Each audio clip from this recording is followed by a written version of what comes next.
Delhi assembly ఎన్నికల voting లెక్కింపు కొనసాగుతుంది. పోస్టల్ ఓట్లలో బీజేపీ ముందంజలో ఉంది.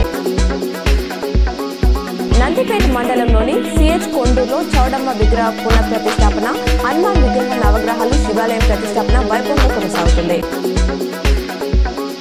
ఉత్తరప్రదేశ్ ప్రయాగ్రాజ్ మహాకుంభమేళాకు భక్తులు పోటెత్తుతున్నారు. ఇప్పటివరకు 42 కోట్ల మంది భక్తులు పుణ్యస్నానాలు ఆచరించారు.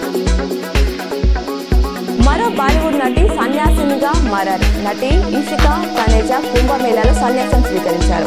ఇకపై తాను సినిమాలో నటించనని పుణ్యస్నానం ఆచరించి ప్రతిజ్ఞ చేశారు. కాగా ఇషికా 2018లో మిస్ వరల్డ్ టూరిజం టైటిల్ గెలుచుకున్నారు. ఆ తర్వాత సినిమాలోకి ఎంట్రీ ఇచ్చారు. 2016లో అప్పటి రాష్ట్రపతి ప్రణబ్ ముఖర్జీ చేతుల మీదుగా రాష్ట్రపతి అవార్డు అందుకున్నారు.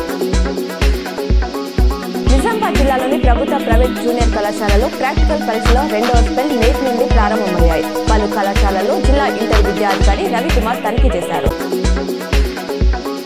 అప్పర్ ఐడీలు జనరేట్ చేయడంలో ముందంజలో నిలిచిన 5 హెచ్ఎంలను, ఉత్తమ ప్రతిభను కనబర్చిన 5 కాంప్లెక్స్ పాఠశాల హెచ్ఎంలను నిజామాబాద్ జిల్లా కలెక్టర్ రాజీవ్ గాంధీ హనుమంత్ సత్కరించారు. శుక్రవారం సాయంత్రం కలెక్టరేట్లో 10వ తరగతి వార్షిక పరీక్షల సన్నద్ధతపై నిర్వహించిన సమావేశంలో ఈ సత్కారం చేశారు.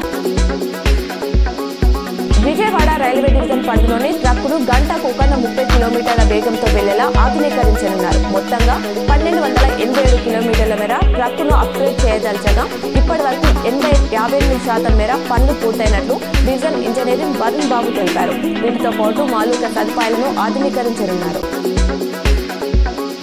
పట్టభద్రుల టీచర్ ఎమ్మెల్సీ ఎన్నికలతో పాటు వచ్చే స్థానిక సంస్థల ఎన్నికలను బీజేపీ గెలవాలని కామారెడ్డి ఎమ్మెల్యే వెంకటరమణారెడ్డి కార్యకర్తలకు పిలుపునిచ్చారు.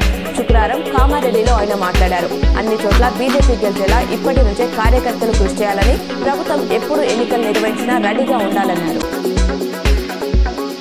వచ్చేది కేసీఆర్ ప్రభుత్వమేనని, వడ్డీతో సహా చెల్లిస్తామని బీఆర్ఎస్ నిజామాబాద్ జిల్లా అధ్యక్షుడు మాజీ ఎమ్మెల్యే ఆచనగారి జీవన్ రెడ్డి హెచ్చరించారు. శుక్రవారం ఆయన మీడియాతో మాట్లాడుతూ కాంగ్రెస్ అనుబంధ సంస్థగా పోలీస్ శాఖ పనిచేస్తుందని ఆగ్రహం వ్యక్తం చేశారు.